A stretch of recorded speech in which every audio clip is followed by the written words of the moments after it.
it's 1945. The war is over. The world starts learning about massacres, the Holocaust, civilian deaths, forced labor, concentration camps. What do these press barons and their newspapers write about now? Is there a mea culpa, or is it, just business as usual? Like, we were right, but for whatever reason, this is the way it turned out. I think that for the most part, it's business as usual. Certainly, Hearst is unusual in that he feels really sorry for the Jews in Europe, and he's a supporter of opening up Palestine. But he doesn't say, boy, was I wrong. That's why the British should open up Palestine. He says, it's really sad what happened to them. Like it happened in a universe where he had no impact.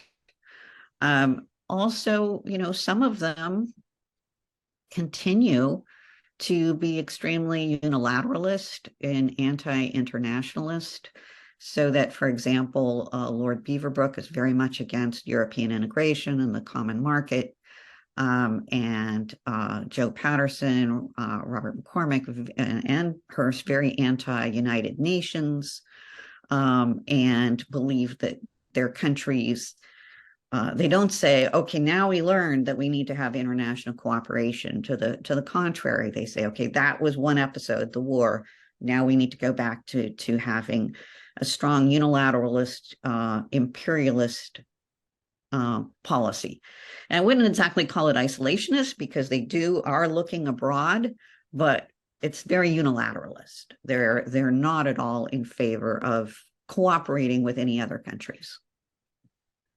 As you talk about the book and the subject, and especially to young people, why should young people study the newspaper axis? What's the message that you think you would like to convey to them about this? Well, I would say that it's a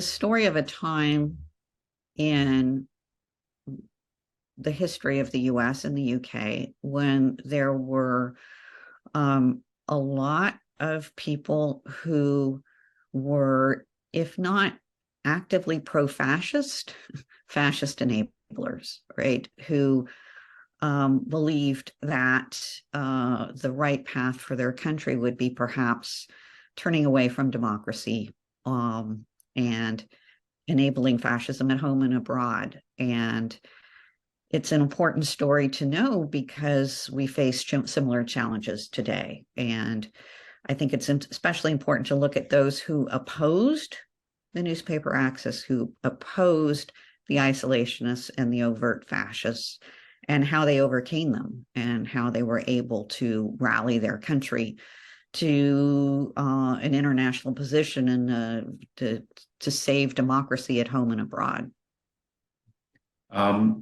What's next in your research? Are you already working on the next book, the next subject? Is it anything on the horizon that we should be looking for? Well, yes, I'm not entirely sure yet, but actually, I'm interested in continuing to look at the New Deal period in U.S. history. So I'm not entirely sure what the next book will be, but it will be something from the 1930s. Okay, wonderful.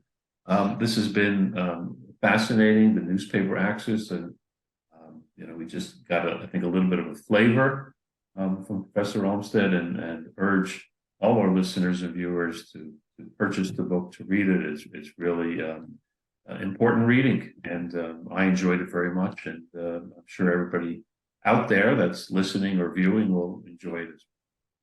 Again, Professor, thank you so much for your time today. We appreciate it very much. All right, thank you for having me.